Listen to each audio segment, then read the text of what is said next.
If to say now, they say, okay, choose one between 1M and 1M. Calm down now. You don't even know the option when I want. Yeah, I don't need to hear any other option. Now that 1M I dey carry. Jesus Christ! 2,500,000 naira only. Only not did this one. You know, say you get some blessings. You are capable. It will be blessing.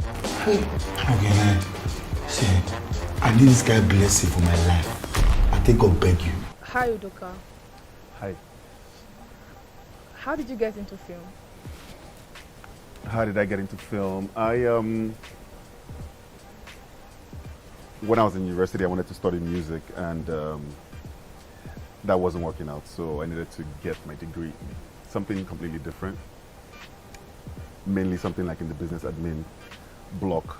And while I was doing that, my sophomore year, my second year of college, I decided to take some music classes because that was my first love, you know.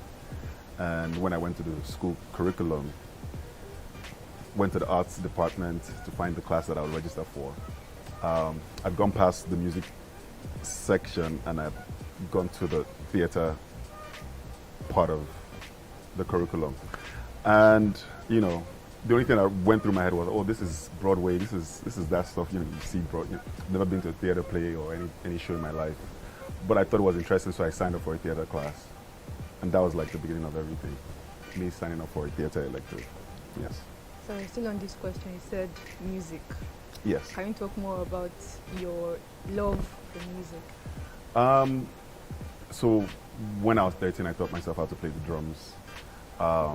I played the drums for my church for 7 years, and I wanted to be a classical music composer. So when I went to university, that's what I wanted to study. I wanted to study music. But yes, my parents didn't find that funny, so we had to make sacrifices. Yeah, I don't think Nigerian parents find this funny. Yeah. So, as an actor, what was the transition like moving into being a director/producer? So after I graduated from the university, I went to a drama school. Did that for 2 years. On moving back to Nigeria, I knew no one in the industry. I literally knew no one. So I knew I wanted to be in film. I knew I wanted to be an actor, but the fact that the few filmmakers that I could meet, they know who I was, they weren't going to take a chance on me. So I said to my friend, look, if nobody's going to put us in their films, then we should just make our own film. Literally. And we sat down, Femi Ogunsanwo, we sat down together, we wrote a film called The Red House 7, found money, small money, produced it, made the film. I took the film to Toronto to do post-production. By the time I came back, I had 2 distributors who were interested in distributing the film in cinemas. I thought the film was shit. Sorry, I can't curse. I thought the movie wasn't really good. It was my first time attempting to make a film, and it was a feature. But funny enough, we had 2 distributors who were interested in distributing the film. And it was so weird because people would watch the film and places that I would cringe or scenes that I didn't like, people would crack up, and it's almost like they couldn't see, every fault that I could see in the film. But yeah, that was my transition from being an actor to being a filmmaker. And after that project, I told myself, look, if you're going to make films, then you have to make films that you will be happy with. If I make a film, I want to be happy.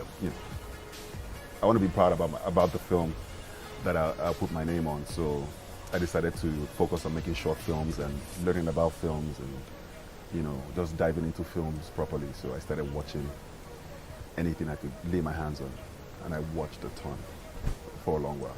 Yeah. I think as a creative, you are your biggest, greatest critic, basically. So I think that's why you were cringing at parts that people actually liked. Well, this is true. Right? Yeah, this is true. Do I think, there was a lot of mistakes on that project. Yeah, I mean, your first movie, I don't expect anything less, but when was this? What year? This was 2010. We shot the film in 2010. It released in 2011. It's 2020. Yes, so it's been a minute. Yeah. No, 10 years. 9 Yeah, minutes. 10 years. It's been a minute. All right. So but your acting and your directing and producing, which one do you prefer and why? I mean, I still love both. I don't think I can pick one over the other. I'm sure you. I can't. Are you sure? I'm pretty sure. Let's go. I can't pick one over the other. But I'll say this: I find different things appealing. I love acting. You know, there's something spontaneous about about becoming, a character. But it's very instant. It's very. How do I describe this? It feels more like work in a sense, while when I'm making a film, when I'm behind the cameras, it's more like birthing. It's more like giving birth to something, like a baby, something that, More natural. What's that? More natural. I don't know if that's the word I'm looking for, but there's a different kind of joy I get from both, and I think directing or making a film has a long-lasting effect when it comes to how I feel about the project. You just basically just said you prefer directing over I acting. didn't. Basically. I did not. I prefer directing. I love them both, but I feel differently about both. Yes. Right. So, what milestones would you say you are most proud of? I think I can answer this, but just go. No, go ahead. No, What? I'm thinking you're looking for money with your friend and doing your first movie. I mean, I would think that would be your one of your milestones. No, that was a hustle. That wasn't even a milestone. I'm not going to say that as a positive. That was us. In the streets hustling. But a good milestone for me was when I got the role on Tinsel, playing Salvgaria. Playing the role on Tinsel, I'll say is a big milestone because I came into the industry as a filmmaker, and I started to know people in the industry because they knew me as a director. So when I wanted to focus on on acting, I'll meet these same directors and I'll tell them, oh, I'm an actor, I'm a trained actor, and nobody would, nobody ever like, no, you make movies, So I mean, it was a blessing and a curse at the same time. But after I got the role on Tinsel, playing one of the main characters on the show,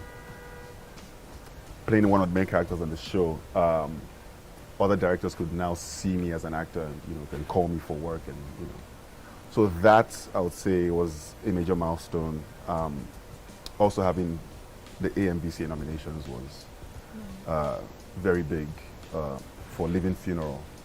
I had 8 nominations, and including Best Director, so that was major for me as well. Do you have others? Like other milestones? Little success, little... Other milestones. Making the Berlinale Talent Campus was nice, was fun. Having my films in major film festivals, Rotterdam, my film have screened in New York, in LA, all over the world pretty much, so. And it takes me around the globe too, so. Yeah. Nice. Okay.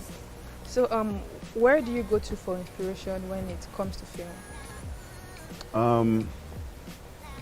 So I never went to film school. I couldn't afford it when I wanted to.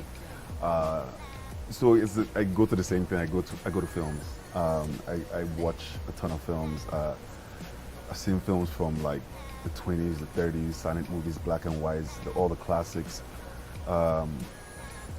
Pretty much all of Hitchcock's films. Stanley Kubrick, I think I've seen everything he's made. Scorsese,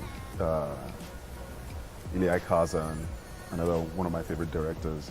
So I watch a ton of films. I watch a lot of foreign films, Israeli, Iranian, German, everything. Anything I can lay my hands on, I would watch and study. So yeah. All these movies you just mentioned, any of the actors today, is there anybody you look up to, old or new? I'm pretty sure old. I'm sure you're an old soul. Definitely old. I'm a huge James Stewart fan. I'm a huge Cary Grant fan. Also Marlon Brando, one of my heroes. Yeah. So yeah. Okay. Three Thieves. How did you get in on this project? How did I get in on Three Thieves? So I've been working with Trino Studios for a few years before this project came along. I had done a short film for them called Las Giddy Vice, and I also acted in their first feature called Sylvia. So after I did Las Giddy Vice, I think the executive producers of the studio, they really liked the short, and they already had this. They already had the script for Three Thieves. I think they already had someone attached to it, but I don't know what happened. It didn't work out. And they called me. They were like, "Oh, we have this feature, and we really like what you did with the short. Would you be interested?" So that's, with the studio, we became like family pretty much. Because I'd done the short, I'd been in their feature, and we just clicked. So it just felt natural working with the studio, and that's how Three Thieves came about. But we've done more since then. We've done 3 more short films and another feature that is in post currently with the studio. Yeah. Okay. What was/is shooting like? Three Thieves? I think shooting in general, being a director. I'll talk more about Three Thieves because, making this film, I think this was one of the easiest project that, I'd had to shoot. And I say that because pre-production was rigorous. I wanted to make sure I checked everything that needed to be done on the film, with the actors, with the locations, with equipment, everything that we needed to do. Every single thing, I wanted to make sure everything was ready and nothing would stress any of the actors out on set when we begin shooting, or nothing would stress me out on set. It helps when the money is there. So, big ups to Trino Studios. Everything I needed, they provided. And I think that's, as an independent filmmaker, I think it's what every project I've made before this was, I fight for everything, This was one project where I need this, it's available. I need that, I need this equipment, it's available. I need this, the actor needed, everything was ready and everything was available. So it was quite easy. I wasn't stressed while I was shooting. It was a blessing, I would say. Yeah. I think not being stressed while you're working is one of the best things that can happen. No, trust me. I think making a film in general it's difficult to make a good film. When you want to make a good film, it's very, very difficult. But trying to make a good film in Nigeria is next level difficulty. Yep. Nothing is readily available. Somebody's always going to make a mistake. What will go wrong will go wrong. What is not supposed to go wrong will go wrong. So always having that spare, having professionals, working with professionals. The crew they were fantastic. The actors were professionals. Having the finance to back everything up is also a very big plus. Yeah. All right. While shooting, what are the challenges you experience? Because I know that every what's it called? Everything everybody does has challenges. Basically, music has its own, acting definitely has. Yeah. So for this particular project, for Three Thieves, like I said earlier, I didn't really have that much of a challenge, but we shot in Festac, and trust me, Festac boys, if you know the hood of Festac, where we had to shoot at least maybe a third of the film, we had the hood boys would come out and be like, harass. We've paid already, but every day they will come, we'll give them food or we'll give them something, so it was just that constant harassment from the hood boys. It wasn't bad because not to get overly, you know, we had sorted out. We sorted out who we're supposed to sort out. So when they come, they don't really come with that much aggression, you know, because there's repercussions for them if they overstep. But you know, if I'll think of anything that gave us just a little bit of stress, it was probably that. Yeah. But like, okay, but despite making a comedy, it seems the film also wanted to touch on some topics like preference of sons over daughters in contemporary Nigerian society. How did making this film as an ensemble comedy help achieve this goal? Somebody talks really fast, but I think I got your question.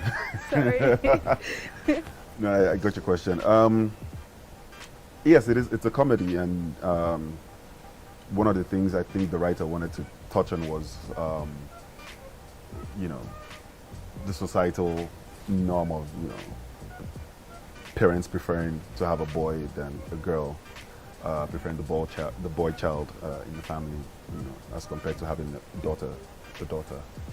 I think those are like the topics we slip in with ease. I mean, it's not like it wasn't a central part of the story, but it was a sub. You know, it's a sub theme that we planted in. You know, because that's the reality of the society we live in. You know, every family wants the male child, and you know, we've placed so much reverence on the male child. So I wanted to highlight that that issue, and you know, it also propelled the character of the little girl who, you know, gave her a reason, you know, to run away from home because she felt unwanted, you know. And I think when you drop, you know, societal issues like that, you know, in a subtle way in a film, you know, we as the audience, or people, as you know, the audience can pick up on those things, and you know, they can look within themselves and, you know, decide how they want to tackle that problem. Right. Okay. I mean, as a female child, I tell you that it's difficult being a female child in a society where everybody wants male. But my dad never made me feel, you know, bad for being a female. Anyways. See, that's why we need to drink from him. The exuberant energy of the three friends and their expressionistic performance unfolded in the first act section of Lagos. Was the authenticity of the location important to the film? And tell me why. Yes. I think there were just a few places we could, location-wise, that we could use to make the film feel really authentic.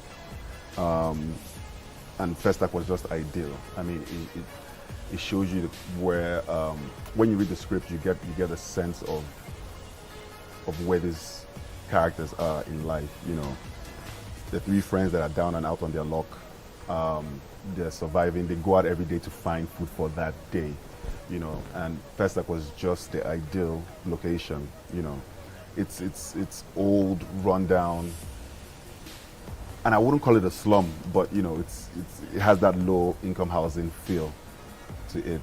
At the same time, it's a very cinematic place. So it was very ideal for me, and when we were scouting for places to use, I think we only maybe had about 2 or 3 places, and Pestac was our first choice, and happy we got the location. Nollywood popularly revolves around popular themes like love, marriage, and conflict, with mother-in-laws, betrayal, deception. How does such description apply to Three Thieves? I think the writer's inspiration didn't come from like the regular Nollywood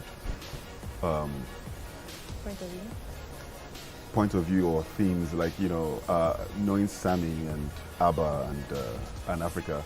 I don't think. I think they're all influenced by things around them in their environment. At the same time, they're all very exposed when it comes to film and storytelling. So you know, I don't think I wouldn't say the industry itself or the regular Nollywood theme had any influence in their reasoning for this particular project. If not, we would have seen the typical themes that we explore or over-explore in the industry. And I think that's another thing that really attracted me to the script. It was very different. You know, it's a pure adventure comedy, and we don't do enough of those. And there's so many other genres that we need to explore as an industry, which is why I like what Trino is doing, which is why I like, you know, what some new age filmmakers are doing. So much to do in film, and we keep on sticking to the same drama, romance, or village, you know. There's nothing wrong with that. There's nothing wrong with that, but there's so much more. There's so much more we can do. So many genres out there that we haven't explored as an industry. You know, I can't wait to see like a Nigerian zombie movie. Like, I literally can't There's wait. There's been one. What Yes. year? I am a tanga. But we need more. That's the point. You know, we need more. You know, I mean, one even, is not even enough. musical competitions. I think there are. I don't think I've ever seen any musical competition movie. The one I saw wasn't really. There's been one as well. good. But you see, I keep saying there's one. We need like 100. Yes. You know, there was one. I can't remember. Something Rush. Hood Rush was like a musical. I think I've seen it. This was some years back. This was when I first moved. You know, maybe like I haven't maybe around that 10 years ago time frame. But yeah, they're never perfect, but it's a start, you know, and I think by the time we start to explore more genres, you know, in the industry, the better we would be as filmmakers, you know, the more our films can transcend across other cultures as well. Okay. In filmmaking, what aspects in the industry? Hold on here. Generally. In general? Hold on here. In general, I'm still an old school fan. Stanley Kubrick is, you know, I'm sure. Stanley Kubrick, Elia Kazan, those are like my two favorite directors. What's next from your stable of talent and ideas? So like I said, I have another feature that I did with Trino Studios. It's called, should we reveal the name now or later? I think you should. Later. Let's leave that. But it's another feature, and it's also a comedy. And then I also personally have my own project that I've been working on. We've been working on the script for at least 6 years now. You know, we're working on the script. It's finally ready, and we're getting into like the developmental stage of things to, you know, put financing together and all that kind of good stuff. Sure. That's a lot of time for a child to like talk and jump around the house. Oh yes, oh yes. Yeah. Like I mentioned earlier, I do have another feature film with the studio. It's also a comedy. I think it's also going to be a nice one. We had a lot of fun making this film as well. And also I have my own personal project that I've been developing for about 6-7 years now. It's a dark thriller, and we're currently trying to put financing together for that. But yeah, those are two things that I'm currently working on. That's Yeah. great. Thank you for your time and for answering our questions. You said thank you. Hey, thank you. Hold your applause, sorry. I wasn't able to go, or that's the right. No, we're good. Again. Nope.